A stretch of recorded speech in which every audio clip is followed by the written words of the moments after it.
ஹலோங்க. இந்தியாவில் அட்டஸ்டேஷன் பண்ணா யூஏஇல work visa set ஆகும். அது என்னன்னு சொல்றேன், இந்த வீடியோ ஃபுல்லா பாருங்க. இந்தியன் அட்டஸ்டேஷன்னா degree, diplomas, marriage certificate, birth certificate, state of அட்டஸ்டேஷனு, பின்ன மினிஸ்ட்ரி ஆஃப் எக்ஸ்டர்னல் அஃபேர்ஸ் டெல்லியில் இருக்கு. இது இந்தியாவில் மட்டும் யூஸ் பண்ணுறதுக்கு ஓகே. ஆனால் யூஏஇல இதை அக்செப்ட் பண்ணுவாங்களான்னா பண்ண மாட்டாங்க. இந்த இடத்துல தான் நம்ம யூஏஇ அட்டஸ்டேஷன் எடுக்கணும்.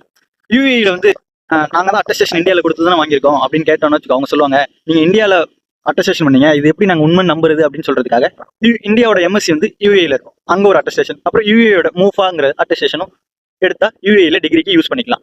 இது ரெண்டுமே இங்கே பண்ணாதான் யூஏஇல அஃபிஷியலா உங்களோட டிகிரி சர்டிஃபிகேட்டோ மற்ற எந்த சர்டிஃபிகேட்டோ உங்களுக்கு எதுக்கெல்லாம் யூஸ் ஆகுதோ, எதுக்கெல்லாம் அட்டஸ்டேஷன் கேட்குறாங்களோ அப்பதான் அஃபிஷியலா அக்செப்ட் பண்ணுறோட டாக்குமெண்ட்ஸ். குயிக்காக வந்து இது 3 ஆர்டர் தான். இந்தியா அட்டஸ்டேஷன், யூஏஇ எம்எஸ்சி இந்தியாவில் உள்ள அட்டஸ்டேஷன், மூணாவது வந்து மூஃபா அட்டஸ்டேஷன். இது தெரியாம தான் இங்க நிறைய பேர் ஒரு டவுட் அப்படின்னு கேட்கறாங்க. என்கிட்ட கூட ஒரு 2-3 பேர் கேட்டாங்க. அதனாலதான் இந்த வீடியோ.